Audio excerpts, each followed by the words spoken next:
Welcome to Ink, Ash, and Witchcraft, where Salann and Rook explore the unknown. Every page turned is a portal to a new secret.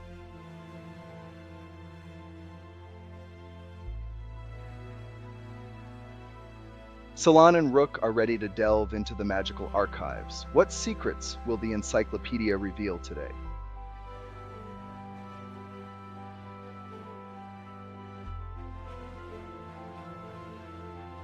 The mystery unfolds. The research begins now. Not to be confused with Ink, Ass, and Witchcraft. Which is another good thing, but it's a different show. Yeah. So we've talked to a lot of people in the community about this, even on our recent Sunday Circle gathering. And our goal with this is to try to learn things that we wouldn't otherwise learn, and to pick up on things that we're not going to learn on our own just randomly, right? Yes. So we are going to pick a book. We're going to start with encyclopedias like this one here. This is Encyclopedia of Spirits. But we're going to use all kinds of books and stuff, and we're going to open this up to a random page, see what the page says, and then we're going to talk about it, think about it a little bit, Google a little bit, and share with you guys what we actually are going to do with them. So that is our plan with this. So I'm really excited. This is going to be relatively short, I think, but who knows? It's very cool, and we get to learn something every week. We're going to learn something that we never would have otherwise probably learned. We would not probably have learned or known, and so, therefore the better for it. I don't know what that means is. And we will both be better for it. Yes.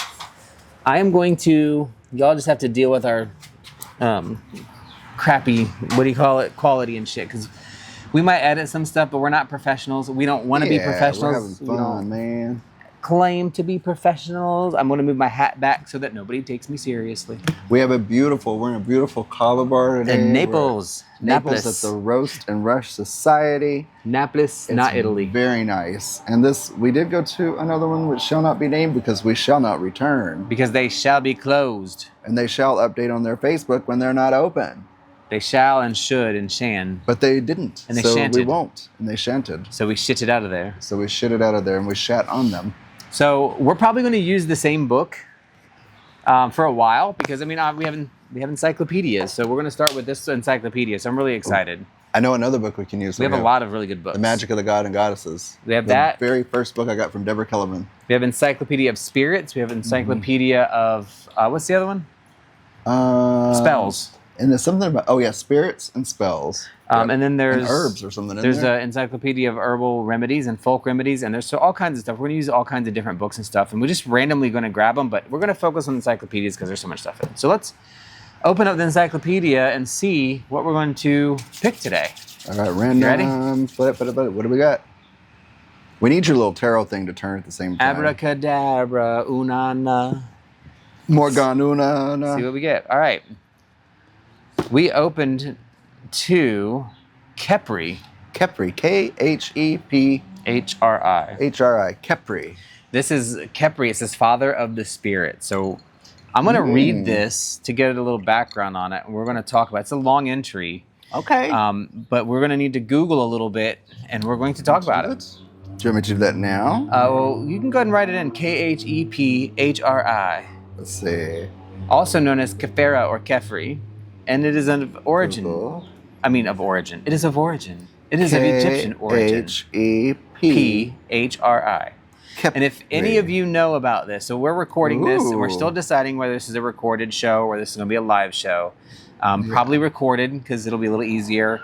But what we want you to do is tell us what you think. What do you think? Yeah, tell us what you think. Tell us if you've ever heard of this, of Kephri. If you're familiar with the Egyptian pantheon, and share that information.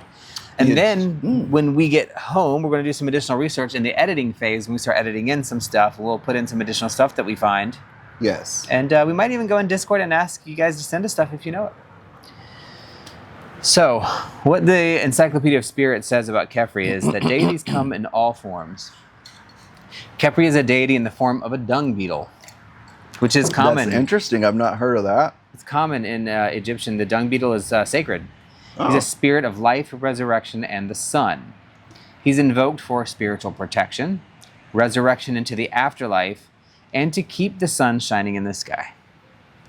Keep shining. Dung beetles, also known as Scarabs, right? Oh, scarabs. Okay. Yeah. They lay their eggs in dung, which they then roll into a ball and move so as to hide it in a safe place. The ancient Egyptians interpreted this action to be akin to the ball of the sun moving across the sky daily. Like the morning sun? Like the sun. There's the sun? Yeah, the morning, I thought it was noon, the morning and sun. afternoon sun. Oh. Okay. They fly during the hottest part of the day, furthering their association with the sun. The name derives from an Egyptian word meaning to come into being. So Kephri is derived from to come into being. Because baby dung beetles were witnessed emerging from the ball of dung rather than from a mother or directly from eggs, and because dung beetles were believed to be exclusively male, they were perceived as self-generated like their solar deity Ra. Ooh. That's pretty cool. That is cool. Kephri is the spirit of creation, a progenitor of life. Veneration of Kephri was eventually grafted onto the state cult of Ra, so it's kind of connected with that. And power and blessings are transmitted in the form of scarab amulets. That sounds like a craft we could do. Scarab. I would really like to make a scarab amulet. A dung beetle amulet. Formed in his image. Scarabs were Kephri protectors of the amulet. heart, thus a scarab amulet was placed with a mummy's heart cavity. This is a good way for us to come up with our crafts. I think now we should make that. That's something we should look into. The dung beetle. So a couple bullets that they include in the Scarab. encyclopedia talks about placing scarabs within a tomb invoked the blessings and protection of Kephri. I don't know if I'm saying that right. Kephri or Kephri, I think. If scarabs are placed beneath the coffin, it was believed that nothing, no spiritual or magical force, could harm the deceased. That's Oh. pretty cool. Wow. Okay. Scarab amulets allegedly provide longevity to the living and are worn or carried to protect the heart, whether physically, like heart disease, spiritually, or romantically. Kephri is a man with a scarab beetle on his head. As a man with a scarab beetle Ooh. head itself, so like either had a scarab on his head or his head is actually a scarab beetle. And we will add those in editing photos, correct? Or sometimes with the crown, he might look like, yeah, we'll do that. Sometimes wearing a crown and connected to Osiris. Ooh, Osiris. That's Kephri. So this is how it's going to work. We're going to go through a book, an encyclopedia or something. We're going to find something. We're going to read about that thing. So Kephri is our thing now. And we're going to make our scarab brooch. What was it called? Necklace? Amulet. Amuleta. A scarab amulata. Scarab amuleta. Amulata. I quite enjoyed this. Well, now we're going to use our tools Okay. Yes. to look it up and talk about it a little bit and save what we learned. So if you guys are able to do it with us, let's do some research. And this isn't real research, you know. Ooh. Often representative, I'm on wiki tabs. Kephri is often representative as a scarab holding aloft the morning sun or a scarab-headed man. In one hand, the sun god holds a wasp scepter, and in the other, an ankh. I think it's supposed to be a scepter. In the other hand, It looks like an ankh. Maybe was is something specific. to the scepter. That's I don't know what that is. Maybe that's what it's called. Now I want to know what is an ankh. So I go down these rabbit holes. Well, It's the here's key one of life. thing. One thing you got to do. Yes. You're gonna have to make sure that you're keeping track of. We promised we would do this. Keep track of where you're going, Oh, so how we would I can do that? reiterate them. You have to copy this. Okay. We're training it. Lease is So closed. I found something different in Britannica. And it's got a fresco. I'll share this image if it lets me. We'll have to do some make sure we get some rights to it. But it's an ancient Egyptian religion and mythology, so it sees it as a whole religion, not just an individual god. Kephri. Kephri was the god of the morning sun, like you said, representing transformational power. Depicted, yes, but when they were rolling the dung beetle across the land, they were talking about it representing the whole cycle of the sun. Form of a scarab beetle, the Egyptian dung beetle, which is Scarabaeus sacer. Or in the that sounds form, very fancy. Sacer. or in the form of a human with the head of a scarab beetle, which we already talked about. He was considered an aspect of the sun god Ra, so it all kind of lines up a little bit. And I think that's really interesting. Like, you can think of imagery, right? So you can think of imagery now, right? Let's talk about this. Imagine all the imagine people. What people think about with dung. Like, I don't think Well, that's shit, isn't it? Yes. Yeah. Okay. That's what I thought. So I don't think that we immediately go into thinking that dung is a good thing or a positive thing, but here we are looking at an ancient culture and thinking, ooh, that's disgusting and gross, when really it makes sense how that's It's like bringing life through things that are discarded. And it represents a god somehow. Yeah. Or Well, religion. What even. represents the god is makes this perfect ball, right? So this perfect ball of dung. The ball is rolled around by this dung beetle across, and then baby dung beetles come out of it. So they inject their Eggs. eggs assuming. into it. The women, the females, and they only give birth to males, or that was just a rumor? No. They thought the dung beetles were male. Okay. Kind of leading more towards the idea there. So Hermaphrodites. no. Oh. What are they called? I'm really trying to learn. Nothing. It's just they're all late males. women. The female. No, they're not all males. Oh, but when they thought it was, though, what did they do? No, but what if they thought it was like a seahorse? No, but a seahorse doesn't just do itself. Yes, right? and the seahorse is also not a hermaphrodite. Okay. What are you doing? Hey, I need to be able to see you. Come on. Hey, you're supposed to be teaching me. I'm back. Okay. And I mean, it's not your duty to teach me, but Can you stop messing my chair I up? am open to learn. We're supposed to learn together. Okay. I am learning together. No. Don't know what that's from, do you? Mork and Mindy. Oh, shoot. I'm moted. So I am not All right.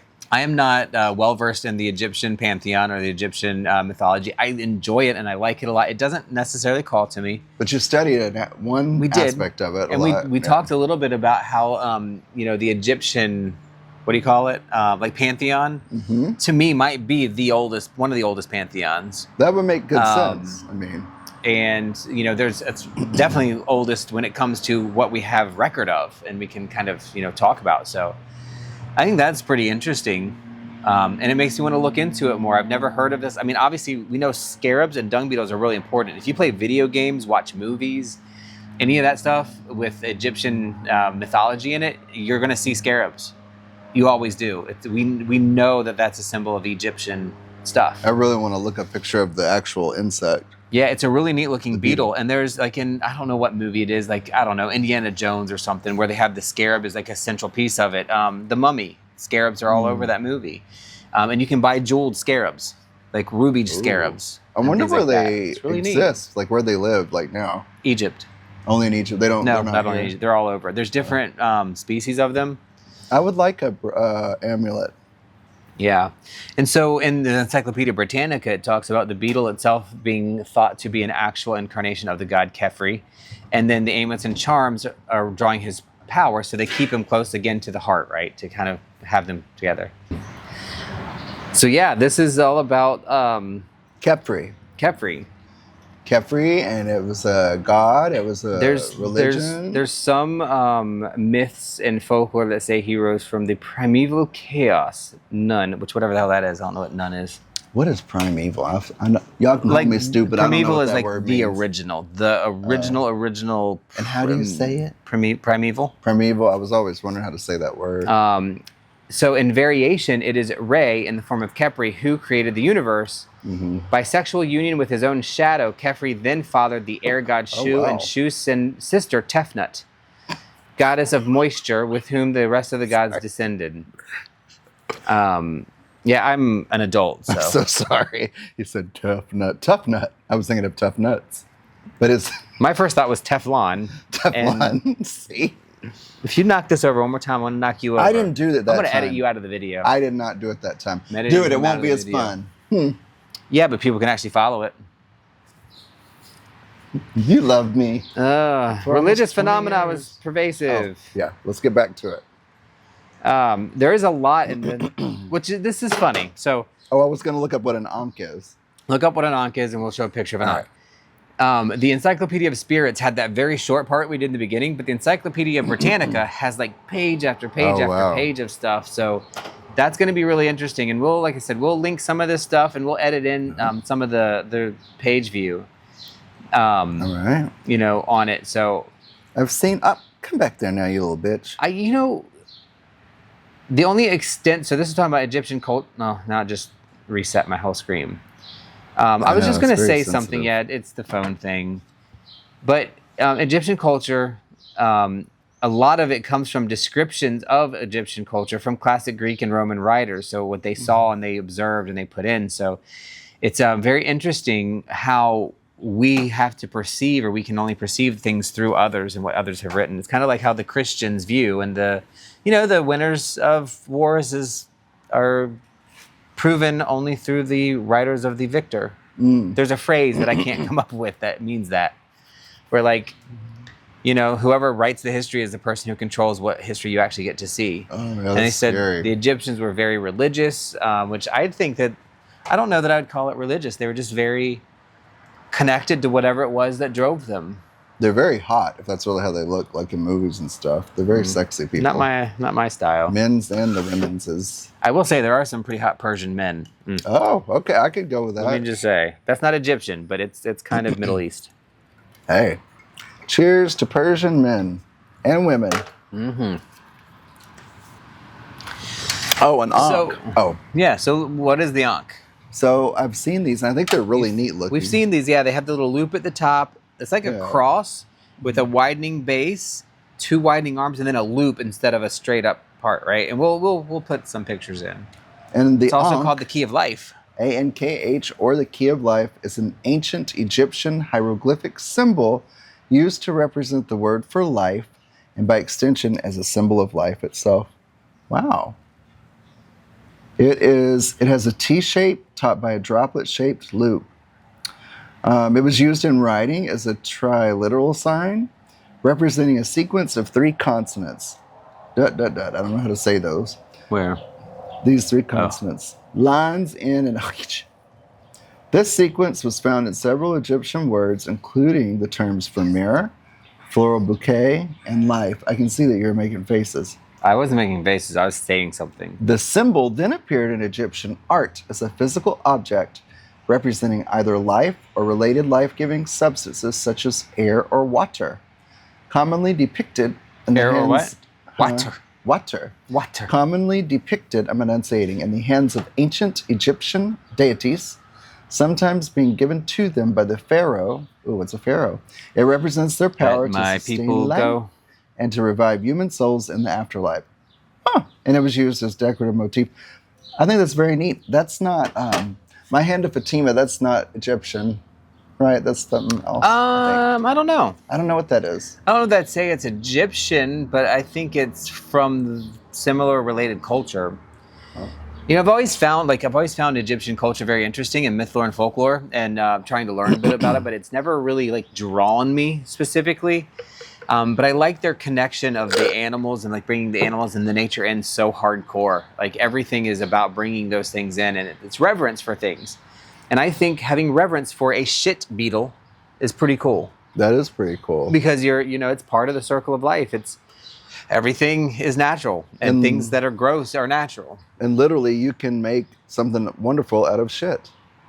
Yeah, that's apparently what I got from that. Yeah, you can make a home for your babies. Make a home for your baby. Make a home for your babies out of sheet. You can make a home for your baby out of dung. So, out of shit. But Dungy dum dum.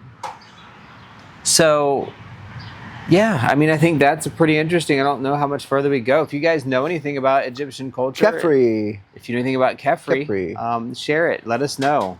We've got to get some pictures added into this to illustrate the Ankh, the Kephri, the dung beetle. And I'm going to look up some information. Did we talk about the dung beetle real quick? Go ahead. Let's see.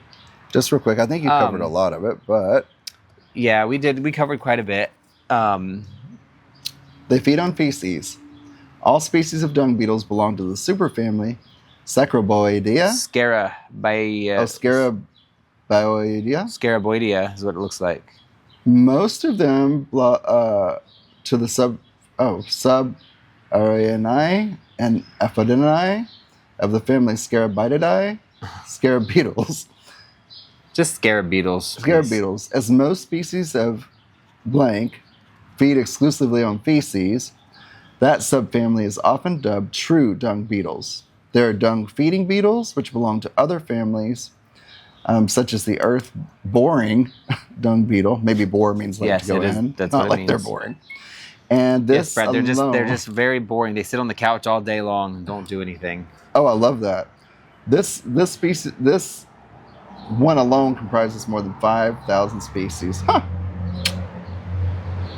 As they do not belong to a single group sharing a common ancestor, there is a diversity in the behavior of dung beetles, including the iconic dung rolling behavior revered by ancient Egyptians as Kephri rolling the sun across the sky.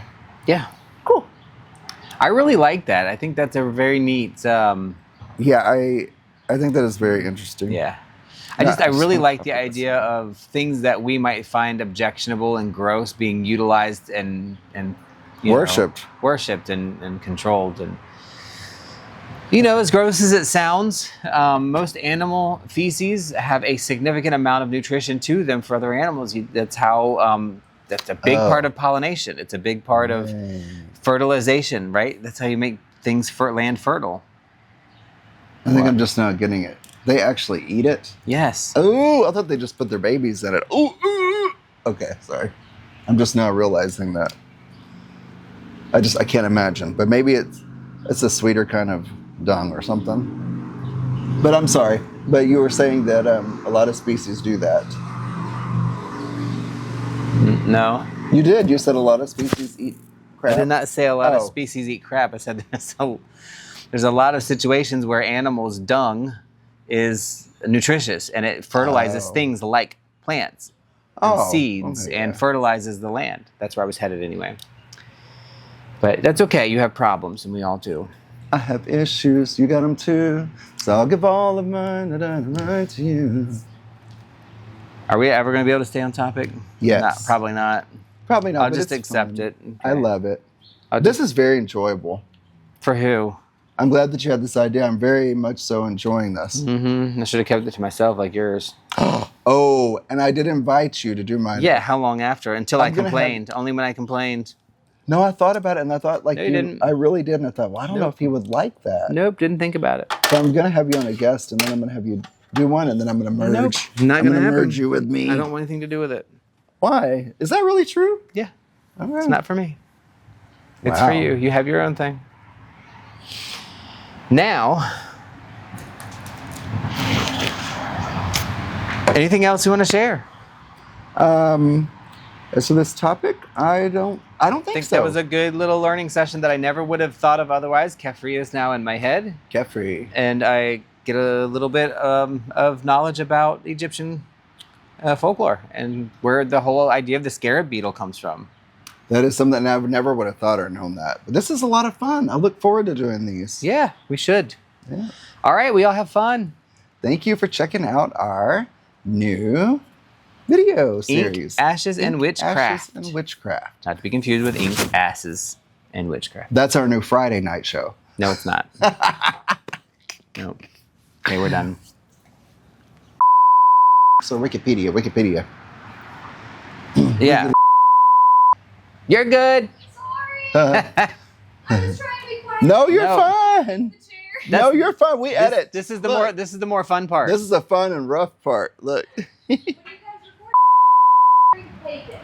Yeah. Two pondering pagans. two. Just two. Thank you. Two. Not one, but two. I'm one of two, and you are two of who? Two. Are you all right? I did not take my medicine. I can tell. I forgot to take my Wellbutrin. I think.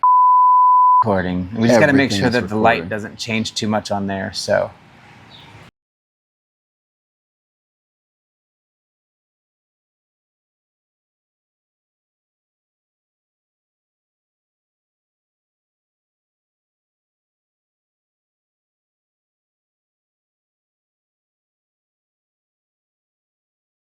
Thank you for tuning in to this episode of Ink, Ash, and Witchcraft. Don't forget to subscribe to our channel, hit the like button, and click on the bell so you know when we put out new content. If you saw something you'd like to know more about, send us a message or put it in the comments. If you have anything else you would like to know about that wasn't in the episode, put it in the comments. We read them all. Thanks for watching. We hope to see you in the next episode.